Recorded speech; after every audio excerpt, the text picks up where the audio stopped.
Okay, let's unpack this.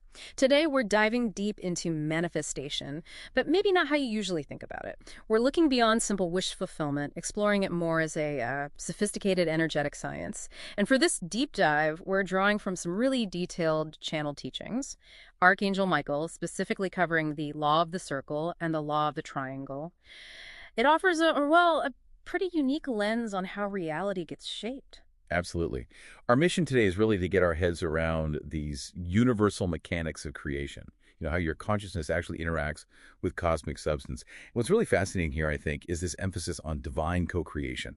It lifts manifestation way beyond just personal desires. It sort of reframes it, makes it less mystical belief, more practical application of cosmic laws, immutable laws, really empowering you as an active participant. Right. So at its core, manifestation, according to the source, is the process of bringing thought forms and desires into physical reality. It's active, dynamic, your consciousness engaging with, well, everything. And here's where it gets really interesting. These adamantine particles. Adamantine particles, yeah. Think of them as the universe's most fundamental energy, like pure source substance, almost like raw, unformed potential, totally neutral, just waiting. Waiting to be shaped. Exactly. And they're exquisitely responsive to a few key things: pure thought, focused intention, and especially to loving emotion. That last one's crucial. Love is this vital activating force. The energetic fuel, maybe? That's a great way to put it. It's what brings potential into actual form.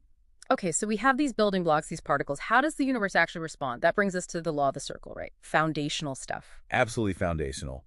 And the core idea is actually pretty simple but profound. Yeah. What you send out comes back to you. Karma, essentially. Or similar. In a way, yes.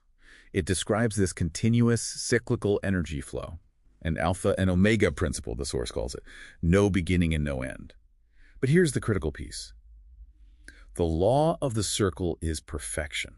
Perfection. What does that mean exactly?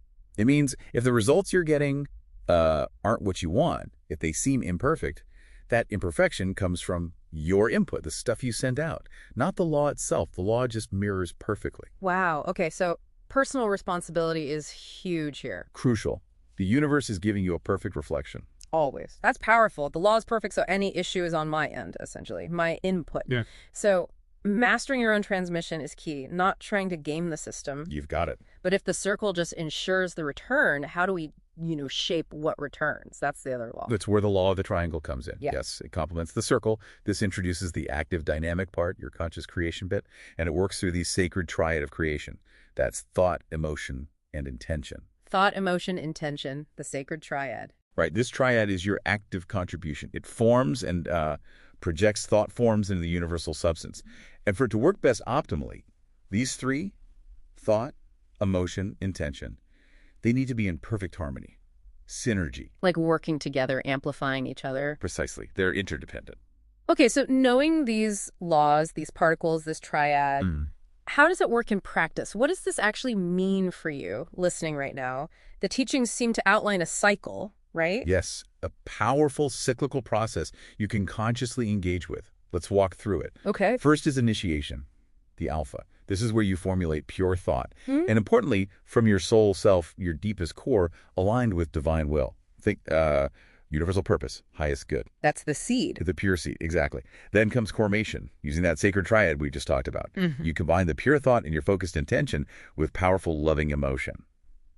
This blend creates a coherent thought form. So that's where your personal energy shapes things. Right. Then activation, that loving emotion you infused. It acts like a magnet. It activates the adamantine particles, drawing them in to shape your desired manifestation. Bringing it into being. And finally, return, the omega. The law of the circle does its job, completing the cycle. It brings the manifested result right into your physical reality for you to experience. Alpha to omega, seed to harvest. And it's vital to see it's not just linear, it's a loop. Each return immediately kicks off the next alpha. Every outcome is a new starting point. So it's continuous creation. Continuous co-creation. And the source stresses this is not just about personal desire. It's about conscious co-creation aligned with your unique divine blueprint. Your soul's purpose, essentially. Your highest potential, your encoded purpose, yes. Understanding this shifts you. You go from being maybe a passive observer to an empowered architect of your reality, which fosters huge spiritual growth. And contributes to the collective evolution too. This deep dive really paints a picture of manifestation as this incredibly sophisticated, integrated system. The circle guarantees return. The triangle shapes the form. It definitely reframes how you might think about what shows up in your life. So, if true manifestation, according to these teachings, is about becoming a conscious co-creator, aligned with a higher purpose, contributing to a collective blueprint, what new possibilities does that open up for how you approach your daily thoughts, your emotions? It really makes you think, doesn't it? What stands out most to you when you consider this profound role you have in shaping reality through these underlying universal laws?